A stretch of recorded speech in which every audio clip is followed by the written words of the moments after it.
আসসালামু আলাইকুম প্রিয় অষ্টম শ্রেণীর শিক্ষার্থীরা। আমি তোমাদের বার্ষিক পরীক্ষার English first paper, second paper model কোয়েশ্চেনগুলো করাবো। আজকে আমি তোমাদের English second paper model question করাবো। তোমরা A to Z মডেল কোয়েশ্চেনটা দেখবা, তাহলে কিন্তু তোমরা অনেক কিছু শিখা যাবা। এভাবে তোমাদের বার্ষিক পরীক্ষার জন্য তোমাদের বই থেকে আমি 10টা ইম্পর্টেন্ট মডেল কোয়েশ্চেন সিলেক্ট করে নিছি, এগুলো সলভ করে দিব। এগুলো থেকেই তোমরা কিন্তু সবকিছু কমন পেয়ে যাবা। দেখো কি বলছে, complete the text using the suitable words. তোমরা জানো একটা শূন্যস্থান থাকে, এখানে 10টা গ্যাপ থাকবে, 10টা গ্যাপে 5 মার্ক। দেখো, ইলিটারেসি ইজ নট ড্যাশ বুন টু আস, তাহলে ইলিটারেসি ইজ নট বুন টু আস, এখানে এ হবে। কারণ হলো যে নিরক্ষরতা আমাদের জন্য কি না, একটা আশীর্বাদ না।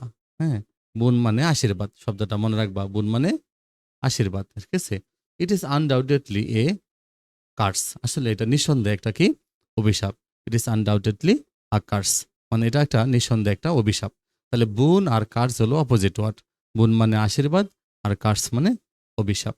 ইট hinders all kinds of development of a country, মানে এটা একটা দেশের উন্নয়নের, হ্যাঁ, অফ ডেভেলপমেন্ট মানে উন্নয়নের সকল ধরনগুলোকে বাধাগ্রস্ত করে।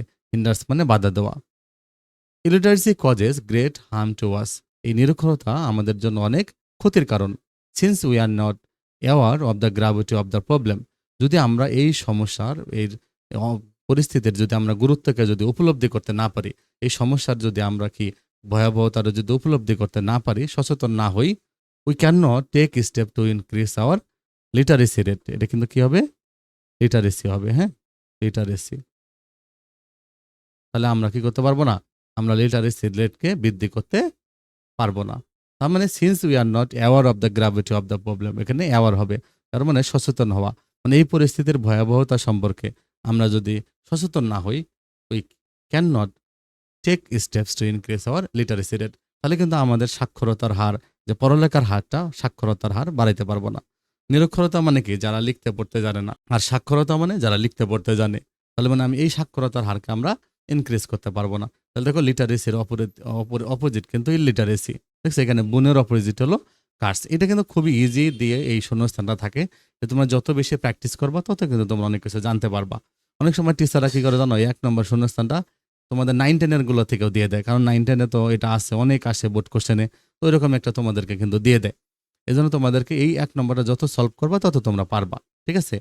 As a result we are dash behind, as a result we are lagging behind, মানে এই জন্য আমরা পিছিয়ে পড়ে যাচ্ছি, ল্যাগিং বিহাইন্ড। এই আর না থাকলে লাগ বিহাইন্ড হইতো, কিন্তু যেহেতু আর আছে এই জন্য we are lagging behind, continuous tense. We have to depend on the foreign AIDS, আমাদেরকে কি করতে হয়, আমাদেরকে বিদেশি সাহায্যের উপর, এইডস মানে সহযোগিতা, সাহায্য, বিদেশি সহযোগিতার উপরে নির্ভর করতে হয়, ডিপেন্ড অন হয়, সবসময় মনে রাখবা ডিপেন্ড অন হয়। আর লাগ বিহাইন্ড এই শব্দটা মনে রাখবা, লাগ বিহাইন্ড মানে পিছিয়ে পড়ে থাকা। এই যে কোনো আর যেহেতু আছে, আর এই জন্য তোমরা লিখবা lagging behind. Okay, so all should come forward, আর এটা মনে রাখবা সবসময়, মানে কাম ফরওয়ার্ড টু, এখান থেকে কাম ফরওয়ার্ড টু আসি, তাহলে তুমি কি করবা, তাহলে তুমি এখানে একটা অ্যাডভার্ব ইউজ করবা। So all should come forward together বা জয়েন্টলি, যে কোনো শব্দ ইউজ করতে পারবো, যে আমাদের একত্রে এগিয়ে আসতে হবে টু রিমুভ ইলিটারেসি, এই নিরক্ষরতা দূর করার জন্য। So all should come forward jointly বা together to remove illiteracy. Then the dash of our country will be possible. Then the improvement of our country will be possible. তখনই কিন্তু আমাদের দেশের কি হবে, ইমপ্রুভমেন্ট মানে উন্নয়ন, বা ডেভেলপমেন্টও তুমি লিখতে পারবা, এই যে ডেভেলপমেন্ট ওয়ার্ডটাও লিখতে পারবা। দেন দ্য ডেভেলপমেন্ট বা improvement of our country will be possible, তখন আমাদের দেশের উন্নয়ন সম্ভব হবে। তাই তোমরা এভাবে পড়ে ফেলবা, তাহলে কিন্তু পারবা। ওকে, দেখো আমরা 2 নম্বরটা পড়বো, যে make 5 meaningful sentences from the following substitution table. কি বলছে, যে ওয়ান্স দেয়ার, এখানে দেখো একটা অ্যান্ড্রোক্যালস নামে একটা ছেলে ছিল, যুবক ছিল, তার কাহিনী নিয়ে এটা অনেক রিয়ারেন্স, অনেক সময় রিয়ারেন্স আসে এই গল্পটা দিয়ে। যে কিভাবে, দেখো, যে ওয়ান্স দেয়ার যে once there lived a young man named Androcles, মানে একদা একটা অ্যান্ড্রোক্যালস নামে একটা ইয়াং লোক ছিল। তো আনফর্চুনেটলি, দুর্ভাগ্যক্রমে কি হলো, he was caught by slave merchant, মানে এক দাস ব্যবসায়ী তাকে ধরে ফেলে। The merchant sold him to a rich man in another country, এই ব্যবসায়ীটা কি করে, মার্চেন্ট মানে ব্যবসায়ী, বণিক, সে ব্যবসায়ী কি করলো, তাকে একটা পাশের দেশের ধনী লোকের কাছে বিক্রি করে দিল। তো ওই ধনী লোকটা কি করতো, তাকে সবসময় টর্চার করতো। He use to inflict heavy torture on him, সে সে সবসময় তাকে কি করতো, টর্চার করতো। তখন অ্যান্ড্রোকেলস লংড ফর ফ্রিডম, অ্যান্ড্রোকেলস সবসময় সে মুক্তি প্রত্যাশা করতো, আকাঙ্ক্ষা ছিল তার মুক্তির জন্য। লংড ফর মানে আকাঙ্ক্ষা করা, প্রত্যাশা করা, আর আনফর্চুনেটলি মানে দুর্ভাগ্যক্রমে। তো সে দেখো তোমরা অর্থ বুঝা বুঝা পড়বা, তাহলে কিন্তু ধীরে ধীরে তোমাদের শব্দ ভান্ডার বাড়বে। যে শব্দগুলো তোমরা পারবা না খাতায় তোমরা নোট করে রাখবা, ওকে।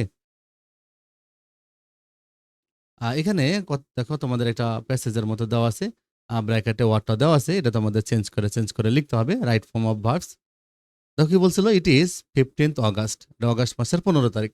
রিনা ইজ 14 টুডে, রিনার বয়স এখন 14 বছর। She dash just her breakfast, এখন দেখো জাস্ট আছে। তো কোনো সেন্টেন্সে মনে রাখবা, কোনো সেন্টেন্সে যদি জাস্ট থাকে, just, just now, already, yet, recently থাকলে প্রেজেন্ট পারফেক্ট টেন্স হয়। প্রেজেন্ট পারফেক্ট টেন্স মানে কি জানো, সাবজেক্ট হ্যাভ হ্যাজ, তারপরে ভি থ্রি হয়। তাহলে এখানে সি আছে, তাহলে সির জন্য তো হ্যাজ হবে। এখানে ভার্বটা যেহেতু হ্যাভ আছে, তাহলে এখানে হ্যাড হবে, তাহলে হ্যাজ হ্যাড হবে, কি হবে, হ্যাজ হ্যাড। আমরা জানি হি সির যে কোনো নাম থাকলে হ্যাজ হয়, বাকি সবার জন্য হ্যাভ হয়। তাহলে আমরা লিখবো হ্যাজ হ্যাড। নাকি মনে হতে পারে কেন হলো, হতে পারে হ্যাড হ্যাড হতে পারে, হ্যাজ হ্যাডও হতে পারে, ওকে। তাহলে she has had just her breakfast, সে তার ব্রেকফাস্ট। তাহলে এই যে জাস্টের কারণে মূলত এটা হয়েছে, কারণ just, just now, already, yet, recently এগুলো থাকলে প্রেজেন্ট পারফেক্ট টেন্স হয়। আর প্রেজেন্ট পারফেক্ট টেন্স মানে সাবজেক্ট হ্যাভ বা হ্যাজ, ভার্বের পাস্ট পার্টিসিপল। তাহলে শি আছে যেহেতু এই জন্য হ্যাজ হবে, আর হ্যাভ হ্যাজ এর পাস্ট পার্টিসিপল হলো হ্যাড। তো সে কি করছে, তার নাস্তা সেরে ফেলছে, is now busy cleaning and dusting the drawing room. সে এখন ড্রয়িং রুম ক্লিনিং করতেছে, ময়লা পরিষ্কার করতেছে, ঝাড়তেছে। She is having a birthday party in the afternoon, বিকালবেলা তার একটা বার্থডে পার্টি আছে। She is expecting some of her friends to come, সে প্রত্যাশা করতেছে তার কিছু বন্ধুরা আসবে। Her father buy a blue and white dress for her, দেখো তার বাবা কিনেছে, তাই না। ঋষিকে দেখো মনে রাখবা যে যদি কোনো কাজটা শেষ হয়েছে বাট তার রেস্টটা এখনো রয়ে গেছে, এখন তার বাবা একটা ড্রেস কিনেছে, ড্রেস কেনাটা শেষ, বাট সে কিন্তু তার একটা অনুষ্ঠান আছে, এই ড্রেসের ইউজ আছে সেখানে, ড্রেসটা সেখানে সে গিফট করবে। তাহলে কোনো ঘটনা যদি এরকম কি হয়ে যায়, শেষ হয়ে যায় কিন্তু তার রেস্টটা রয়ে যায়, তাহলে সেটা প্রেজেন্ট পারফেক্ট টেন্স হয়। তাহলে হার ফাদার বাই আছে, তাহলে আমরা তো জানি প্রেজেন্ট পারফেক্ট টেন্স মানে হ্যাভ হ্যাজ, ভার্বের পাস্ট পার্টিসিপল হবে। তাহলে হ্যাজ হবে, হার ফাদারের জন্য হ্যাজ, তারপরে বট হবে। তাহলে অ্যান্সারটা কি হবে, হ্যাজ বট, কি হবে, হ্যাজ বট। তার বাবা কিনেছে a blue and white dress for her. Her mother is also giving her present, তার মা তাকে একটা উপহার দিবে, but nobody knows what it is, কিন্তু কেউ জানে না সেটা কি। সে keep it a secret until the party starts, মানে সেটা কি রাখবে, কিপ মানে রাখা, সেক্রেট মানে গোপন রাখবে। দ্য পার্টি স্টার্টস মানে কি, যে পর্যন্ত, আনটিল মানে যে পর্যন্ত পার্টি শুরু না হয় সেটা কি করবে, সেটা গোপন রাখবে। তাহলে যেহেতু সে গোপন রাখবে সে পর্যন্ত, তাহলে সে পর্যন্ত এটা ফিউচার টেন্স, ভবিষ্যৎ, তাই না, সে অনেকটা নির্দিষ্ট টাইম পর্যন্ত। তাহলে কি হবে, আমরা উইল কিপ দিতে পারবো will keep. She want to give her a pleasant surprise, তো তিনি চান যে তিনি কি করবেন, তার মেয়েকে মানে তাকে একটা সারপ্রাইজ দেবেন। তাহলে নর্মালে তিনি চান, তাই না। তাহলে শি ওয়ান্টস হবে, কি হবে, শি ওয়ান্টস। আমরা জানি হি সির যে কোনো নাম হলে বারবার সাথে এস বাই এস হয়, এটা নর্মাল প্রেজেন্ট টেন্স, এজন্য শি ওয়ান্টস হবে। Though Rina keep herself busy all the day, she is wondering about it, যদিও রিনা কি হলো নিজেকে ব্যস্ত রাখছে সেটা নিয়ে অনেক বিস্মিত, হ্যাঁ, যে সে কি পাবে না পাবে এটা সে অনেক বিস্মিত, অবাক হয়ে আছে। তো দেখো দো রিনা কিপ, তাহলে রিনা থার্ড পারসন সিঙ্গুলার নাম্বার, এজন্য কি হবে, কিপস হবে, কিপস হবে। দেখো rewrite the following passage in the reported space, মানে দেখো এখানে একটা প্যাসেজ দিছে, এটা আমাদেরকে রিনারেশন করতে হবে। দেখো এখানে যে Nasika, have you done your English lesson today, আজ দ্য টিচার। টিচার বললো নাসিকা তুমি কি আজকে তোমার ইংরেজি পড়া পড়েছো, ইয়াস স্যার, সে রিপ্লাই, সে বললো হ্যাঁ পড়েছি। But I haven't understood one grammatical point, কিন্তু আমি একটা গ্রামাটিক্যাল পয়েন্ট বুঝতেছি না। The teacher assured her saying, teacher তখন এটা বললে নিশ্চয়তা দিল যে কাম টু মাই রুম, আমার রুমে এসো, I will help you understand the point, আমি তোমাকে এটা বুঝতে সাহায্য করব। থ্যাংক ইউ স্যার, সে স্মাইলিংলি সেড, সে একটু হাসি দিয়ে বললো আপনাকে ধন্যবাদ। তাহলে দেখো আমরা এটা দুইটা তিনটা ভাবে যে যেভাবে পারো এটা করতে পারি, কিন্তু মেইন লাইনগুলো ঠিক থাকতে হবে। তোমরা যারা ন্যারেশন বুঝো না, রুল বুঝো না, তারা আমার ন্যারেশনের ভিডিও দেওয়া আছে গ্রামার মানে প্লে লিস্টে, তোমরা সেখান থেকে ন্যারেশনটা A to Z দেখে আসবা, দেখবা সব কিছু পারবা, ওকে। তারপর এটা আমি করাই দিচ্ছি তোমাদেরকে, দেখো তাহলে কিভাবে হবে। প্রথম সেন্টেন্সে দেখো টিচার প্রশ্ন করেছিল যে নাসিকা তুমি কি তোমার পড়া শেষ করেছে কিনা, দ্য টিচার আস্কড নাসিকা, এটুকু লিখবা। এখন মনে রাখবা যদি অক্সিলারি ভার্ব দ্বারা প্রশ্ন করে তাহলে তোমরা কি করবা, ইফ লিখবা, ইফ। তাহলে ইফ লিখলাম। এবার দেখো হ্যাভ ইউ ডান, তাহলে এটা যদি আমরা সেন্টেন্সটাকে সাজাই, এই হ্যাভটা সাবজেক্টের পরে আসবে, তাই না? আর ইউ হলো নাসিকা। নাসিকা তো আমি একবার লিখছি, এই জন্য আমরা সি লিখবো। মেয়ের নাম হলে সি লিখতে হয়, ছেলেদের নাম হলে হি লিখতে হয়। আর হ্যাভ থাকলে হ্যাড লিখতে হয়। আর সব দেখো শেষ পর্যন্ত দেখে লিখছি। আর আমরা জানি টুডে, যে টুডে থাকলে আমরা জানি কি লিখতে হয়, টুডে থাকলে দ্যাট ডে হয়। এটা পুরোটা দেখে লিখছি, হ্যাঁ। তবে তুমি এটা আরো সুন্দর করে লিখতে পারবা। তুমি লিখতে পারবা এই যে নাসিকাকে নাম ধরে রাখছে না, তুমি লিখতে পারবা ড্রয়িং দ্য অ্যাটেনশন অফ নাসিকা, এটাও লিখতে পারবা। ড্রয়িং দ্য অ্যাটেনশন অফ নাসিকা, কমা দিয়ে লিখতে পারবা the teacher asked if she had done her English lesson that day, এভাবে লিখতে পারবা। কারণ নাম ধরে রাখলে এটা ড্রয়িং দ্য অ্যাটেনশন লেখা যায়। তোমরা আমার রুল দেখলেই বুঝতে পারবা। আর তুমি যদি ডাইরেক্ট লেখো দ্য টিচার আস্কড নাসিকা, তাও হবে, কোনো সমস্যা নেই, ঠিক আছে। এবার বলছে ইয়েস স্যার, তাই না? ইয়েস স্যার, তাহলে দেখো কে বলছে, সি রিপ্লাই। সে বললো যে ইয়েস স্যার, তার মানে সি। দেখো স্যার থাকলে রেসপেক্টফুলি লিখতে হয়, আর ইয়েস থাকলে রিপ্লাইড ইন দ্য অ্যাফার্মেটিভ লিখতে হয়। তা তুমি লিখতে পারবা যে কি হলো, যে নাসিকা বা সি রিপ্লাইড রেসপেক্টফুলি, হ্যাঁ, ইন দ্য অ্যাফার্মেটিভ, অথবা respectfully replied in the affirmative লিখলেই হবে। অথবা তুমি লিখতে পারবা রেসপেক্টফুলি সি রিপ্লাইড দ্যাট, এভাবেও লিখতে পারবা, হ্যাঁ। ইয়েস স্যার মানে আর কিছু বলে নাই, তা তুমি লিখতে পারবা she respectfully she replied that she had. ওই যে আগের সাবজেক্ট ভার্বটা নিয়ে আসতে পারবা, যেহেতু ফুল সেন্টেন্স না, ফুল সেন্টেন্স বানিয়ে নেওয়া যায়। অথবা তুমি লিখতে পারবা Nasika respectfully replied in the affirmative and said that বা অ্যান্ড অ্যাডেড দ্যাট, এভাবে দিয়ে লিখতে পারবা। কি বলছে সে, বলছে যে but I haven't understood one grammatical point. তার মানে এই যে বাট কথাটা লেখার দরকার নেই, ঠিক আছে। শি হ্যাড নট, এই যে হ্যাভ আছে, হ্যাভ নট থাকলে হ্যাড নট হয়। তো তোমরা লাগবা she had not understood one grammatical point. দেখো the teacher assured her saying, এটা বলছে না, তাহলে তোমরা লিখতে পারবা। আর এখানে দেখো কাম টু মাই রুম, এটা কিন্তু দেখো ইম্পারেটিভ সেন্টেন্স। আমরা জানি ভার্ব দ্বারা ইম্পারেটিভ সেন্টেন্স থাকলে টু লিখতে হয়। তা তুমি এখানে কিভাবে লিখবা, তাহলে তুমি লিখবা the teacher assured her come to my. এখন তো আদেশ দিল না, উপদেশ দিল না, অনুরোধ করলো। এখন যদি আদেশ দেয় অর্ডার হয়, আর যদি অনুরোধ করে তাহলে রিকোয়েস্টেড হয়, আর যদি উপদেশ দেয় তাহলে অ্যাডভাইস হয়, তাই না? এখন সে তো নর্মালি বলছে, এই জন্য আমরা লিখবো the teacher assured her and told her. এই যে টোল লিখতে পারবো, টোল হার টু গো, হ্যাঁ। এই যে কাম থাকলে গো লিখতে হয়, এটা মনে রাখবা, হ্যাঁ। যারা রুল দেখো নি, রুলগুলো দেখে আসবা। কাম থাকলে গো, তাহলে টু কাম, তাহলে লাগলো টু গো, আর সব দেখে লিখবো টু মাই রুম মানে টু হিজ রুম, ঠিক আছে। এটা আরো সুন্দর করে লেখা যায়, এভাবে লিখতে পারবা assuring her the teacher told her to go to his room, এভাবে লিখতে পারবা। এবার আরো সাথে সে আরো বলছে না, অ্যান অ্যাডেড দ্যাট লিখতে পারবো, and added that he would help, এই যে উইল আছে, উড হবে, সে would help her understand the point, okay. আর এখানে তুমি অ্যান্ড দেও লিখতে পারবা, and he would help her understand that point. The point সেটা তুমি দ্যাট পয়েন্টও লিখতে পারবা, ঠিক আছে। আবার দা পয়েন্টও লিখতে পারবা, ভুল হবে না এখানে, ঠিক আছে। Thank you sir she smilingly said, তুমি লিখতে পারবা she thanked the teacher respectfully and smilingly, এভাবে লিখতে পারবা, ওকে। অথবা তুমি লিখতে পারবা she smilingly and respectfully thanked him, অথবা থ্যাঙ্কড দ্য টিচার, এভাবেও লিখতে পারবা। 5 নম্বরটা কি বলছে দেখো, change the following sentence as directed in brackets. প্রথমটা কি বলছে দেখো, নোবডি হেটস গনিমিয়া, অ্যাফার্মেটিভ করতে বলছে। তাহলে আমরা জানি নোবডি হেটস গনিমিয়া, তাহলে হেটের বিপরীত তো লাভ, তাই না? আর নোবডি থাকলে আমরা এভরিবডি লিখবো, তাহলে এভরিবডি লাভস গনিমিয়া। তাহলে নোবডির জন্য এভরিবডি, হেটসের জন্য অপোজিট হলো লাভস। তাহলে nobody hates Gani Mia, everybody loves Gani Mia. He produces paddy on others land, তাই না? প্যাসিভ করতে বলছে। তাহলে দেখো হি প্রডিউসেস পেডি, তাহলে পেডি প্রডিউস করে, সাবজেক্ট হলো হি, প্রডিউস হলো ভার্ব, পেডি হলো তার অবজেক্ট, তাই না?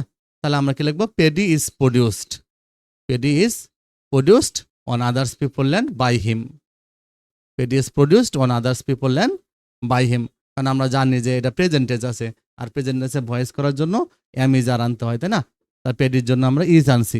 তারপরে কি হয়, এই যে দেখো অবজেক্টরে সাবজেক্ট বানাইছি, তারপরে আমরা এই যে ভার্ব প্রেজেন্টেন্সের জন্য ইজ লিখছি। এবার প্রডিউসের পাস্ট পার্টিসিপল, সবসময় ভয়েসে পাস্ট পার্টিসিপল ভিতরই হয়, প্রডিউস লিখছি। তারপরে যে বাই হিম লিখছি, আর এটা আমরা যেখানে আছে সেখানে ইউজ করে দিয়েছি, ওকে। তাহলে তোমরা যারা ভয়েস পারো না, তোমরা কিন্তু আমার ভয়েসের রুলগুলো দেখে আসো, দেখবা সবকিছু, সব ভয়েসগুলো রুলগুলো শেখা হয়ে যাবে, ওকে। তারপর দেখো হিজ ল্যান্ডস আর কাল্টিভেটেড ওয়েল, অ্যাক্টিভ করতে বলছে। তাহলে আমরা জানি এম ইজ আর থাকলে এটা প্রেজেন্ট টেন্সের ভয়েস, তখন আমরা কি লিখবো, হিজ ল্যান্ডস আর কাল্টিভেটেড, তাহলে সাবজেক্ট লিখবো, সাবজেক্ট তো হি হবে, হ্যাঁ। প্রেজেন্ট ইনডেফিনিট টেন্স মানে কি, সাবজেক্ট ভার্বের প্রেজেন্ট ফর্ম, তাহলে সাবজেক্ট হবে হি, আর ভার্বের প্রেজেন্ট ফর্ম হলো কি হলো, যে কাল্টিভেটের প্রেজেন্ট ফর্ম হলো কাল্টিভেট, তাহলে হির জন্য আবার কাল্টিভেটস হবে, হি কাল্টিভেটস হিজ ল্যান্ড ওয়েল, আর যেটা আছে সেটা ইউজ করে দিব। He is one of the oldest man in the locality, comparative করতে বলছে, তাহলে আমরা কি লিখবো, দেখো কম্পারেটিভ আর সুপারলেটিভের সাবজেক্ট ভার্ব একই হয়। সেটা দেখো এই যে ওয়ান অফ দি যখন থাকে, ওয়ান অফ দি যখন থাকে তখন দেন মোস্ট আদার দিয়ে কম্পারেটিভ করতে হয়, ঠিক আছে। আর এটার সুপারলেটিভে আছে, ওকে, এই যে ওয়ান অফ দি থাকলে সুপারলেটিভ বোঝায়, দি আর ওয়ান অফ দি থাকলে সুপারলেটিভ বোঝায়, তাহলে আর সুপারলেটিভ আর কম্পারেটিভের সাবজেক্ট ভার্ব সেম হয়। এখানে হি আছে, আমরা এখানেও হি লিখছি, এখানে ইস আছে, এখানে আমরা ইস লিখছি, ওকে। আর এরপরে কি হয়, একটা কম্পারেটিভ ফর্ম হয়, তাহলে ওই যে ওল্ডেস্ট এর কম্পারেটিভ ফর্ম হবে ওল্ডার, ঠিক আছে, is older than most other, one of the থাকলে মোস্ট আদার হয়, দেন মোস্ট আদার, তারপরে যে ম্যান ইন ইস লোকালিটি, এটা যা আছে সব দেখে লিখে দিছি। What a full life he leads, assertive করতে বলছে, তাহলে he leads a very full life, মনে রাখবা এক্সক্লামেটরি থাকলে এই যে শেষে সাবজেক্ট ভার্ব থাকে, হ্যাঁ, এটাকে শুরুতে আনতে হয়। হি লিডস, এই দেখো হি লিডস আ ভেরি, এই যে মানে এক্সক্লামেটরি থাকে অ্যাসার্টিভ করার সময় হইলে ভেরি বা গ্রেট আনা যায়, তাহলে he leads a very full life. দেখো is appropriate punctuation mark and capital letters হয় নেসেসারি, আমাদের পাঞ্চুয়েশন মার্ক দিতে বলছে, তাই না। দেখো এখানে বলছে the teacher said to Kamal, the teacher কামালকে বললো, why are you talking in the class, you should behave yourself. আমরা দেখো তাহলে আমরা লিখতে পারবো কি, দ্য টিচার, তাহলে এই যে এখানে টিটা আমরা কি করবো, টিটা বড় হাতে দিয়ে দিব, the teacher said to Kamal, কামালের কে বড় হাতে দিব, কারণ নাম সবসময় বড় হাতের হয়, সামনে একটা কমা দিয়ে ইনভার্ট কমা দিয়ে দিব, আর এই যে ইনভার্ট কমার ভিতরে বড় হাতের অর্থ লিখতে হয়, হ্যাঁ। তাহলে the teacher said to Kamal, why are you talking in the class, যেহেতু কোশ্চেন করছে এই জন্য কোশ্চেন মার্ক দেবো। ইউ শুড বিহেভ, এটাও যেহেতু টিচারের কথা আর এটা সেন্টেন্সের শুরু, এই জন্য আমরা ক্যাপিটাল লেটার দেবো, ঠিক আছে। You should behave yourself, তাহলে এখানে এখানে ফুল স্টপ দেবো, ইনভার্ট কমা ক্লোজ করে দেবো, আবার কে বড়াতে দেবো, কামাল রিপ্লাইড, কামাল উত্তর দিল কি, কামাল রিপ্লাই দিয়ে কমা দেবো, ইনভার্ট কমা দেবো, ঠিক আছে, এই যে এস বড়াতে দেবো, কামাল রিপ্লাইড স্যার কমা, হ্যাঁ, আর এই আই সবসময় বড় হাতের হয়, স্যারের পরে কমা হয়, স্যার আই এম সরি, এই যে I am sorry full stop, হ্যাঁ, আই এম আস্কিং, তাহলে এটাও তার কথা, এই জন্য আই এম আস্কিং রহিম, নাম এই জন্য capital letter, I am asking Rahim to lend me his pen, যে ফুল স্টপ। দেখো এটা ওরই কথা, তাহলে আমরা লিখবো এই যে এম বড় হাতের হবে, my pen has run out, আমার কলমটা শেষ হয়ে গেছে, তাহলে এখানে ফুল স্টপ, এই যে ইনভার্ট কমা ক্লোজ, ঠিক আছে। এবার আবার টিচারের কথা শুরু, তাহলে টি বড় হাতের, দ্য টিচার সেড, টিচার বললো কি, এই যে ইনভার্ট কমা দিব, আমরা এই জন্য একটা এক্সট্রা কমা দিছি, এই যে ইনভার্ট কমা দিব, আর ইনভার্ট কমার ভিতরে ক্যাপিটাল লেটার হয়, the teacher said be attentive and listen to my lecture, এই যে ফুল স্টপ, এই যে ইনভার্ট কমা ক্লোজ, ওকে। তাহলে এভাবে তোমরা এই যে নিচে আমি অ্যান্সারটা লিখে দিছি, এভাবে তোমরা এটা করে ফেলবা, ওকে। এরপরে তোমাদের দেখো 7, 8 আর তোমাদের রাইটিং পার্ট আছে, তোমাদের কার কি কি রাইটিং পার্ট আছে তোমরা মেসেজে লিখবা, আমি তোমাদের সেই রাইটিং পার্টগুলো দিয়ে একটা ভিডিও বানাই, সব লেটার বা ইমেল শর্ট কম্পোজিশন যেগুলো আছে লিখবা, আমি একটা ভিডিওর মধ্যে সবার কম্পোজিশন এবং লেটার অ্যাপ্লিকেশনগুলো এগুলো সুন্দর করে ভালো করে শিটগুলো তোমাদেরকে রেডি করে দিয়ে দেবো এবং পিডিএফ বানিয়ে দিয়ে দিব, ওকে। আর তোমরা পিডিএফটাও ডাউনলোড করে নিতে পারবা, তোমরা আমার চ্যানেলটা সাবস্ক্রাইব করে রাখো, এরপরে তোমাদেরকে আমি ফার্স্ট পেপার ভিডিওগুলোও দিয়ে দিব, ওকে। আর তোমরা মডেল কোয়েশ্চেনগুলো দেখবা এবং সাথে সাথে আমি রুলগুলো শিখিয়ে দেবো, আর নেক্সট ভিডিওগুলো থেকে আমি রুলগুলোর সাথে সাথে করাবো, রুলগুলো দেখে যাবা, তাহলে কিন্তু তোমাদের আর গ্রামার প্রবলেম হবে না, ওকে।